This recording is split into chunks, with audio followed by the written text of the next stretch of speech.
So my name is Beew Lan. I was born in Ipoh, Malaysia, of first generation Chinese parents in 1946.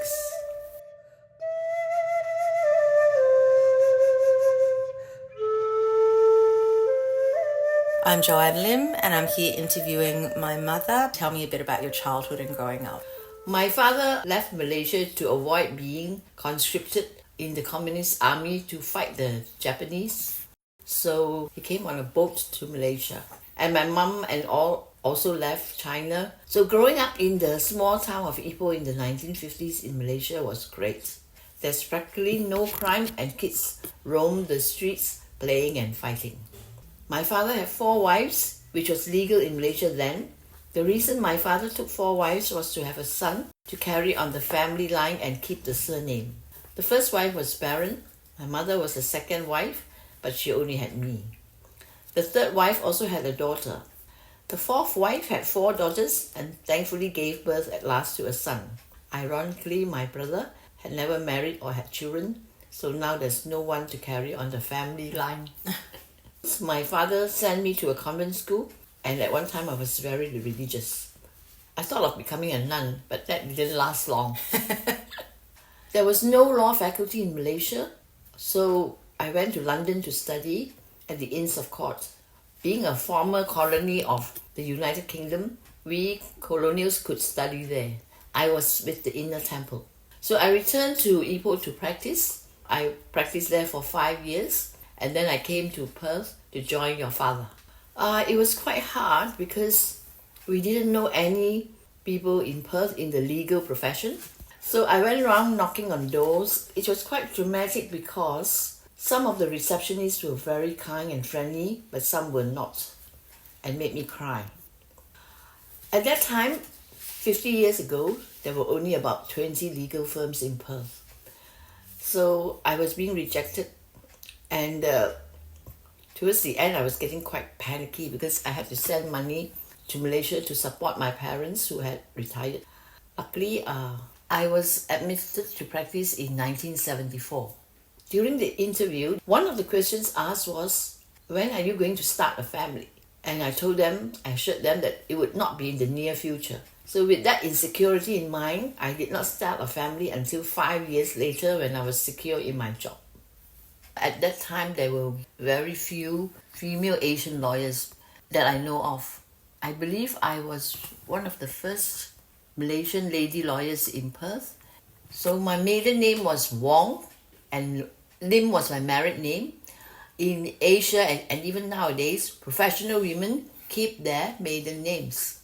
So I did. But one day, the partner came to me and said, would you think about changing your surname to your married name?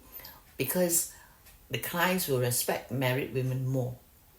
Well, at that time, I was wanted to make my mark in the firm, so I did everything they asked. Yes, after some years, I was made senior associate, and the partner who gave me the news also told me that I would never be made a partner because they never had any female partners. Let's go back to talking a bit more about your juggle being a working mother as a corporate lawyer in the 70s and 80s. It was really hard because I have to fit in everything. Like at my lunchtime, I would dash around buying groceries and family things. And I remember carrying all these bags. And I remember one day in the lift, one partner commented, "You now begin your second job." So regularly we'll be waking up early because I have to get the babies ready to take to the babysitter, drop them off work, and then pick them up after work. And then there'll be the usual routine which all mothers know of feeding the kids and getting them ready for bed. I was made to feel that with 2 children I shouldn't be working because all the women secretaries and clerks, whatever, I think they were brainwashed that once you have a family, you shouldn't work full-time. We Asian women don't care about that. I mean, in Asia, they go back to work after 1 month of maternity leave. Here, at least, my firm, at that time it was unknown, but they gave me 3 months maternity leave on full pay. So I was really grateful for that.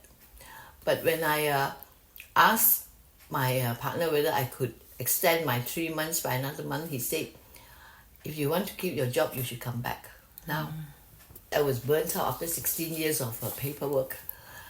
So migration law was a real life changer, because there we are dealing with people's lives. And then when you succeed in their application for migration, you feel so happy for them. But of course, it's also heartbreaking when they lose their right to stay in Australia. But I love it, which is why when I retired from migration law at 65, I decided to volunteer to give free migration advice to refugees. So you have to feel for them, because it's very heartbreaking, because they left their family overseas and they were desperate to bring them here. I remember one mother, she took her child with her back to her home country, and then when she returned, she brought her niece to her, leaving her child behind, using the same passport, because it's hard to distinguish between the different phases of their ethnicity. So I don't really know how to help her, and I don't know how she could get her child back, because her niece used the passport to enter. And looking back on that, knowing that you were such a trailblazer, I call you, one of the first Asian women lawyers admitted to practice in WA, how does that impact you as a person? Were there other Asian women lawyers at the time? There were less than a handful of Asian women and lawyers, and we used to meet like once a month, but it eventually petered off. Two of them used to tell me they saw my nameplate.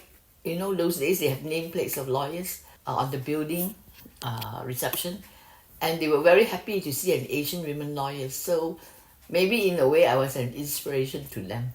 We have made strides. There's still a lot to be done, so I encourage them to just push ahead, which they are doing now. By my calculations, you gave almost 40 years of your life to the law in Western Australia, 45 years of your life total. So thank you so much. And I want to say thank you for letting me interview you, Mum. I love you so much, and I appreciate all the sacrifices you made for Sash and I. Love you too.